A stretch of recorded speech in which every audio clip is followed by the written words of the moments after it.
యేసుక్రీస్తు నామములో మీ అందరికి వందనములు. హల్లెలూయా.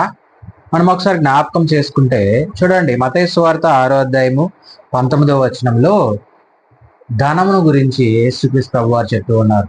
భూమి మీద ధనమును సమకూర్చుకోవద్దు, మీరు పరలోకములో మీ కొరకు ధనమును సమకూర్చుకోండి అంటూ ఉన్నారు. హల్లెలూయా. ఈరోజు ధనం ఈ లోకంలో జీవించాలంటే అవసరమే, కానీ ధనము సమస్తమైన కీడులకు దూరం ఏమై ఉన్నది, మూలమై ఉన్నది. హల్లెలూయా. ఈ ధనము ఏం చేస్తుంది అంటే మనలో పగను పెంచుతుంది, ప్రతీకారం పెంచుతుంది. ఈ ధనము మనకు కీడు చేయమని చెప్తుంది. ఈ ధనము ఒకవేళ ఈ భూమి పైన నువ్వు ధనమును సమకూర్చుకుంటే ఇక్కడ చెమటైనను తుప్పైనను తినివేయను, దొంగలు దానికి కన్నవేసి దొంగిలించును. కాబట్టి నువ్వు పరలోకమునందు మీ కొరకు ధనమును సమకూర్చుకోండి, అచ్చట చెమటైనను తుప్పైనను దాన్ని తినివేయదు, దొంగలు కన్నమేసి దొంగిలించరు. హల్లెలూయా. నీ ధనం ఎక్కడుండునో అక్కడే నీ మనసు, నీ హృదయము ఉండునని చెప్పి దేవుడు వాక్య లేఖనాలు తెలియజేస్తూ ఉన్నాయి. కాబట్టి ఈరోజు లోకంలో ధనము గురించి మనము చాలా ప్రయాసపడుతూ ఉన్నాం. ఏమనంటే నేను వాళ్ళకన్నా ఎక్కువ సంపాదించాలి, వాళ్ళకన్నా ఎక్కువగా నేను గొప్పగా ఉండాలి, నేను గొప్పగా రావాలని అంటే ఏదో ఒక రకంగా డబ్బు సంపాదించాలని ఒక ఆశ కలిగి చాలా మంది ఉంటారు. పరలోకములో ధనము నువ్వు ఎప్పుడు సమకూర్చుకోగలుగుతావు? భూమి మీద ఎప్పుడు నువ్వు ధనము సమకూర్చుకోగలుగుతావు అంటే ఈ భూమి మీద కూడా నువ్వు కష్టపడి పని చేస్తారు. చాలా మంది కష్టపడి పని చేసి ధనమును సమకూర్చుకుంటారు.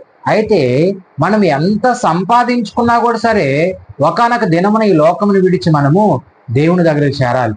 అయితే నువ్వు ఎంత సంపాదించుకున్నా, ఎంత ప్రయాసపడినా నువ్వు సమకూర్చుకోవాల్సింది ఎక్కడ సమకూర్చుకోవాలంటే పరలోకంలో ధనం సమకూర్చుకోవాలి. అయితే ఈ భూమి మీద నేను సంపాదిస్తే ధనం సమకూర్చుకోగలుగుతాను, పరలోకములు ఎలా సంపాదించుకోగలుగుతానంటే దేవుని సత్యమును, మొదట నా నీతిని నా రాజ్యమును, ఆయన నీతిని ఆయన రాజ్యమును వెతికితే ఆయన నీకు ఏది కావాలో దయచేస్తాడు. అదే విధముగా నువ్వు పరలోకంలో ధనము సమకూర్చుకోవాలనంటే ఈ లోకంలో జీవించిన జీవితకాలం అంతా ఆయన నీతిని ఆయన రాజ్యమును ప్రకటించి అదే విధముగా ఆత్మ సంబంధమైన జీవితము జీవిస్తూ అనేక ఆత్మలు దేవుని సన్నిధానంలోకి నడిపిస్తూ నీవు, నీ సంఘము, విశ్వాసులు, కుటుంబము అందరూ కూడా దైవికమైన మార్గంలో నువ్వు ముందుకు వెళ్తూ ఉన్నప్పుడు, ఆయన సత్యమును ప్రకటిస్తూ ఉన్నప్పుడు, నువ్వు ఆయన కొరకు శ్రమ పడుతున్నప్పుడు, ఆయన కొరకు హింసింపబడుతున్నప్పుడు, ఆయన కొరకు దుఃఖపడుతున్నప్పుడు, ఆయన కొరకు శ్రమలను అనుభవించేటప్పుడు ఈ లోకములో నువ్వు ఎంతైతే ఆయనలో నలగొట్టబడతావో, నువ్వెంతైతే ఈ లోకములో ఆయన కొరకు శ్రమ పడతావో అంత పరలోకములో నీ ధనమును సమకూర్చుకోగలుగుతావు. హల్లెలూయా. ఈ లోక ధనము మనల్ని పరలోకానికి తీసుకెళ్దు. ఈ లోక ధనము ఒకవేళ ఇక్కడ గొప్పగా నిన్ను జీవింపజేస్తుందేమో కానీ పరలోకమును మాత్రం ఆ ధనము తీసుకొని వెళ్ళదు. అయితే మనం జ్ఞాపకం చేసుకుంటే ధనమును నమ్ముకున్నాం అనుకో, అది పాడైపోతుంది. ఆ ధనం ఈరోజు మన దగ్గర ఉంటుంది, రేపు వేరే వాళ్ళ దగ్గర ఉంటుంది, ఇంకొక రోజు బ్యాంకులో ఉంటుంది, ఇంకొక రోజు ఇంకొకరి దగ్గర ఉంటుంది. ఇలాగా ధనం అనేది చేతులు మారిపోతూ ఉంటది, కానీ పరలోకములో ధనము చేతులైతే మారిపోదు.